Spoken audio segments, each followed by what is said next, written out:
आज है 22 अगस्त 2025 दिन शुक्रवार। चलिए देखते हैं उत्तर प्रदेश की 25 फटाफट बड़ी खबरों को। चलिए बड़ी खबर आ रही है, बनारस को मिलेगी दोहरी सौगात। नवंबर में रोपवे तो जल्द मेट्रो की भी सवारी।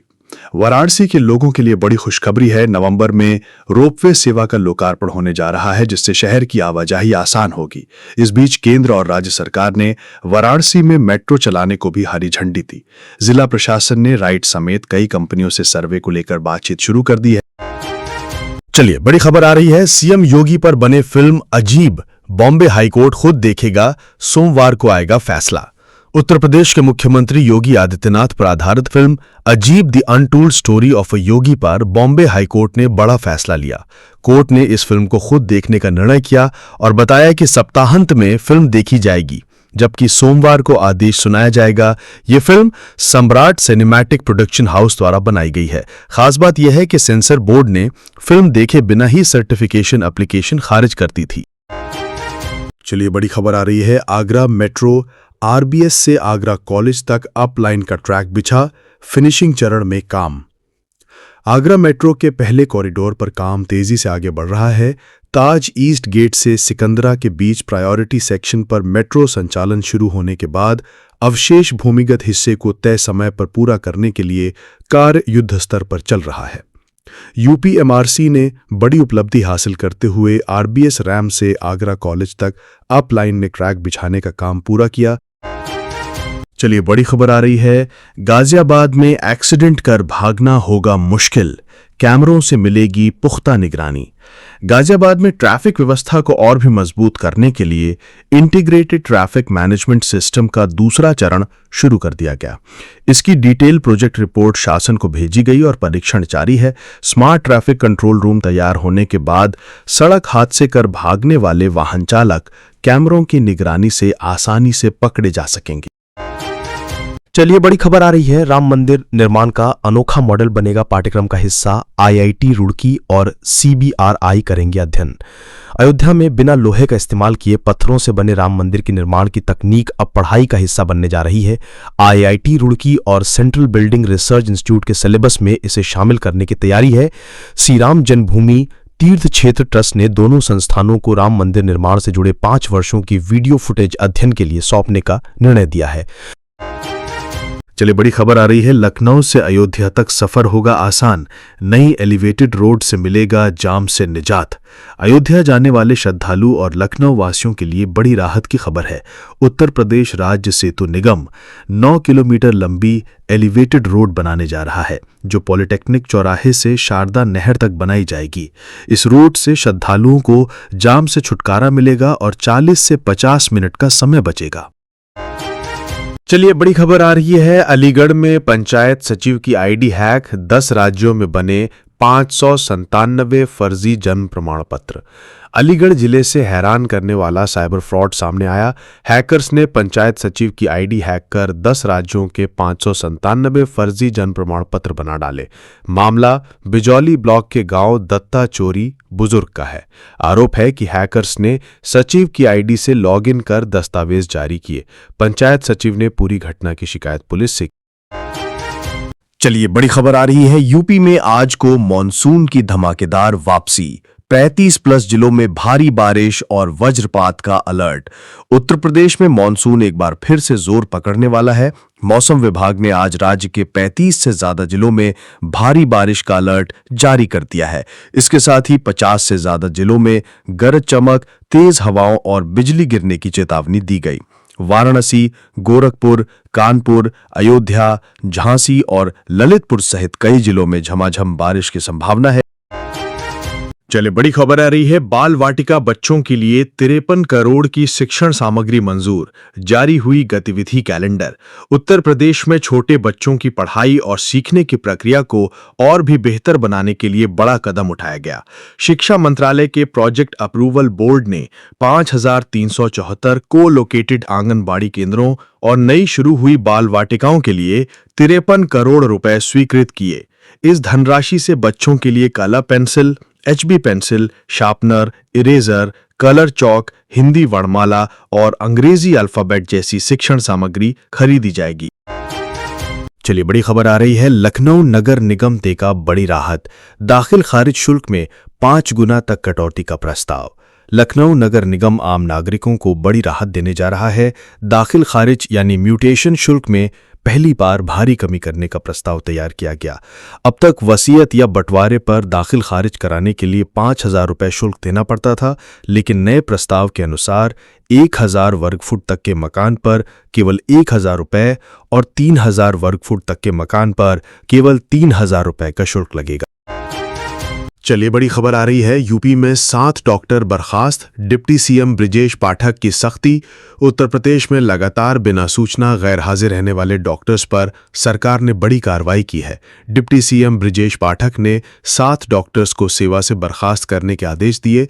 इसमें झांसी, अमेठी, बरेली, सीतापुर, हाथरस के डॉक्टर शामिल हैं जो लंबे समय से अस्पतालों से नदारद थे। स्वास्थ्य विभाग ने कई बार संपर्क करने की कोशिश की, लेकिन कोई जवाब नहीं मिला। इसके अलावा हमीरपुर के मुख्य चिकित्सा अधिकारी के खिलाफ भी विभागीय कार्यवाही के निर्देश दिए गए। चलिए बड़ी खबर आ रही है, देसी गायों की डेयरी पर सरकार देगी 11,80,000 की मदद, शुरू हुई नई योजना। उत्तर प्रदेश सरकार ने किसानों की आय बढ़ाने और देसी गाय के संरक्षण के लिए नई पहल की। नंद बाबा दुग्ध मिशन के तहत मिनी नंदिनी कृषक समृद्धि योजना शुरू की गई। इस योजना का उद्देश्य है स्वदेशी नस्ल की गायों को बढ़ावा देना और डेयरी उद्योग को मजबूत बनाना है। योजना के तहत यदि कोई किसान देसी गाय की डेयरी खोलता है तो उसे सरकार की ओर से 11,80,000 रुपये तक की सब्सिडी मिलेगी। चलिए बड़ी खबर आ रही है, अलीगढ़ समेत 17 नगर निगम क्षेत्रों में निजी जमीनों पर बनेगी पार्किंग। बनी यूपी पार्किंग समिति। उत्तर प्रदेश के शहरों में बढ़ते वाहनों और जाम की समस्या से निपटने के लिए बड़ा कदम उठाया गया। अब सार्वजनिक निजी सहभागिता पीपीपी मॉडल पर निजी जमीनों पर पार्किंग बनाई जाएगी। इसके लिए पहली बार यूपी पार्किंग प्रबंध समिति का गठन किया गया, जिसमें प्राधिकरण, नगर निगम, ट्रैफिक पुलिस के साथ आम जन भी शामिल होंगे। चलिए बड़ी खबर आ रही है, यूपी में खाद्य संकट पर सरकार सख्त, कालाबाजारी व गड़बड़ी पर छापेमारी व जांच। उत्तर प्रदेश सरकार ने साफ किया कि राज्य में खाद की कोई कमी नहीं है, लेकिन कालाबाजारी और गड़बड़ी पर कड़ा रुख अपनाया। मुख्यमंत्री योगी आदित्यनाथ ने अधिकारियों को सख्त निर्देश दिए कि मंडलवार उपलब्धता की निरंतर मॉनिटरिंग हो। सिद्धार्थनगर, महाराजगंज और 16 जिलों में वितरण की जांच चली। वाराणसी में छापेमारी कर 2 दुकानदारों को नोटिस थमाए गए। चलिए बड़ी खबर आ रही है, 31 अगस्त तक हाउस टैक्स जमा करने पर 10% की छूट, बाद में होगी सख्त कार्रवाई। शहर की संपत्ति मालिकों के लिए राहत की खबर है। नगर निगम ने हाउस टैक्स जमा करने पर 31 अगस्त तक 10% की छूट देने का ऐलान किया। निगम ने बताया कि हजारों ऐसे मकान मालिक हैं जिन पर 500 रुपए या उससे अधिक का बकाया है। सभी को बिल भेजे जा रहे हैं और फील्ड स्टाफ घर घर जाकर बिल वितरित कर रहा है। चलिए बड़ी खबर आ रही है, पूर्वांचल में 824 करोड़ की योजना से मजबूत होगा पावर नेटवर्क, गर्मियों में नहीं होगी परेशानी। पूर्वांचल के बिजली उपभोक्ताओं के लिए राहत की खबर है। Uttar Pradesh power corporation limited ने 2025-26 के लिए 824 करोड़ का बिजनेस प्लान तैयार किया। इस योजना के तहत नए उपकेंद्र और बिजली लाइंस का निर्माण कर पावर नेटवर्क को मजबूत किया जाएगा। अधिकारियों का कहना है कि गर्मियों में उपभोक्ताओं को ओवरलोडिंग और ट्रिपिंग की समस्या से निजात मिलेगी। निगम का लक्ष्य उपभोक्ताओं को गुणवत्तापूर्ण और निर्बाध बिजली उपलब्ध कराना है। चलिए बड़ी खबर आ रही है, जामा मस्जिद हरिहर मंदिर विवाद।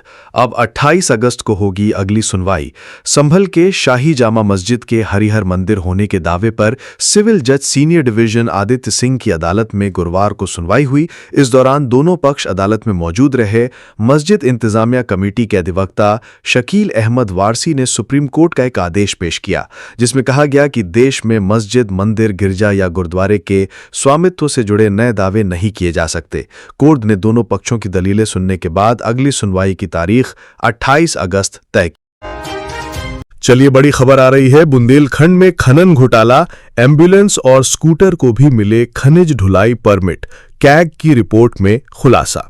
बुंदेलखंड में खनन अनियमितताओं पर कैग की ताजा रिपोर्ट ने चौंकाने वाले खुलासे किए।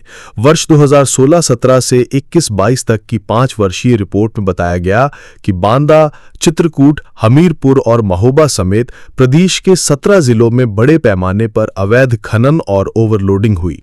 जांच में सामने आया कि बालू और पत्थर की ढुलाई के लिए बड़े वाहनों के नाम पर स्कूटर, एम्बुलेंस और ई-रिक्शा तक को EMM11 परमिट जारी कर दिए गए। चलिए बड़ी खबर आ रही है, ट्रैफिक नियम तोड़ने वालों पर बड़ी कार्रवाई। 9000 गाड़ियां व 198 DL सस्पेंड। लखनऊ समेत उत्तर प्रदेश में ट्रैफिक नियम तोड़ने वालों पर अब सख्त कार्रवाई शुरू हो गई। RTO की रिपोर्ट के अनुसार राजधानी में करीब 25,000 वाहन मालिक ऐसे हैं जिन्होंने 5 से अधिक बार नियम तोड़े हैं और चालान भरने के बावजूद जुर्माना जमा नहीं किया। इन्हें नोटिस भेजा गया, लेकिन जवाब न मिलने पर एक्शन लिया गया है। चलिए बड़ी खबर आ रही है, योगी भोले कांग्रेस सपा ने माफियाओं को दिया संरक्षण। आज एटा विकास की नई पहचान। एटा में सीएम योगी आदित्यनाथ ने विपक्ष पर जोरदार हमला बोला। उन्होंने कहा कि कांग्रेस और सपा सरकारों ने तबाही का मंजर पैदा किया। गरीब की कोई सुनवाई नहीं होती थी, माफिया और गुंडों का बोलबाला था। सत्ता के संरक्षण में दुर्दांत अपराधी जमीनों पर कब्जा कर लेते थे, लेकिन आज प्रदेश सरकार की जीरो टॉलरेंस नीति से अपराध पर अंकुश लगा है। चलिए बड़ी खबर आ रही है, काशी रुद्रास की लगातार तीसरी जीत, नोएडा किंग्स 88 रन से परास्त। यूपी T20 लीग के 8वें मुकाबले में काशी रुद्रास ने शानदार प्रदर्शन करते हुए नोएडा किंग्स को 88 रनों से हराकर लगातार तीसरी जीत दर्ज की। इकाना स्टेडियम में खेले गए मैच में काशी ने पहले बल्लेबाजी करते हुए 20 ओवर में 6 विकेट पर 173 रन बनाए। अभिषेक गोस्वामी ने दमदार अर्धशतक जड़ा, जबकि कप्तान करण शर्मा ने भी जिम्मेदार पारी खेलते हुए अर्धशतक बनाया। चलिए बड़ी खबर आ रही है, प्रयागराज को मिलेगी रेल सुविधाओं की सौगात। बनेंगे न्यू छिपकी और न्यू संगम स्टेशन। प्रयागराज में रेलवे ढांचे को मजबूती देने के लिए बड़ा कदम उठाया गया। यहां गंगा पार और यमुना पार में 2 नए रेलवे स्टेशन बनाए जाएंगे, जिनके नाम होंगे न्यू संगम और न्यू छिपकी। इसके अलावा गंगा पार के कुवाड़ी में भी एक स्टेशन बनने की संभावना है। प्रयागराज जंक्शन पर ट्रेन की भीड़ और देरी को कम करने के लिए इरादतगंज से झुंसी के रामनाथपुर के बीच 26.9 किलोमीटर लंबा रेल फ्लाईओवर बनाया जाएगा। चलिए बड़ी खबर आ रही है, यूपी ATS ने फर्जी आधार गिरोह का भांडाफोड़, सरगना समेत 8 गिरफ्तार। उत्तर प्रदेश ATS ने फर्जी आधार कार्ड बनाने वाले बड़े गिरोह का पर्दाफाश किया। सरगना समेत 8 लोगों को गिरफ्तार किया गया। गैंग का नेटवर्क यूपी, बिहार, पश्चिम बंगाल और दिल्ली NCR तक फैला हुआ था। आरोपी VPA और रिमोट सिस्टम का इस्तेमाल कर रोहिंग्या, बांग्लादेशी और नेपाली नागरिकों के लिए आधार कार्ड समेत दूसरे पहचान पत्र तैयार करते थे। इन दस्तावेजों से वो खुद को भारतीय नागरिक साबित करते थे। ATS को लंबे समय से सूचना मिल रही थी और अलग अलग जिलों में छापेमारी कर इलेक्ट्रॉनिक डिवाइस भी बरामद की गई। चलिए बड़ी खबर आ रही है, सीएम योगी के जनता दरबार में जहर खाकर पहुंचा शख्स, मचा हड़कंप। लखनऊ में सीएम योगी आदित्यनाथ के जनता दरबार में गुरुवार को बड़ा हड़कंप मच गया। गाजियाबाद के लूनी निवासी 65 वर्षीय सतवीर गुर्जर नाम का एक शख्स जहर खाकर दरबार में पहुंच गया। सुरक्षा कर्मियों को इसकी भनक लगते ही तत्काल उसे हिरासत में लेकर अस्पताल भेजा गया, जहां उसका इलाज चल रहा है। सतवीर रिटायर्ड फौजी बताया जा रहा है। फिलहाल उसके जहर खाने की वजह स्पष्ट नहीं हो सकी। घटना के बाद सुरक्षा एजेंसी सतर्क हो गई और पूरी जांच की जा रही है। चलिए बड़ी खबर आ रही है, मुजफ्फरनगर में आज से अग्निवीर भर्ती रैली। 13 जिलों के 17,000 युवा होंगे शामिल। मुजफ्फरनगर में आज से अग्निवीर भर्ती रैली की शुरुआत हो गई। ये रैली 22 अगस्त से 8 सितंबर तक चौधरी चरण सिंह स्पोर्ट्स स्टेडियम और नुमाइश ग्राउंड में आयोजित की जा रही है। मेरठ आर्मी रिक्रूटमेंट टीम ने तैयारियां पूर्ण कर ली। इस भर्ती में पश्चिमी यूपी के 13 जिलों के करीब 17,000 अभ्यर्थी हिस्सा लेंगे। कर्नल सत्यजीत बेव ने बताया कि कुल 63,000 युवाओं ने आवेदन किया था, जिनमें से 17,000 को चयनित किया गया है।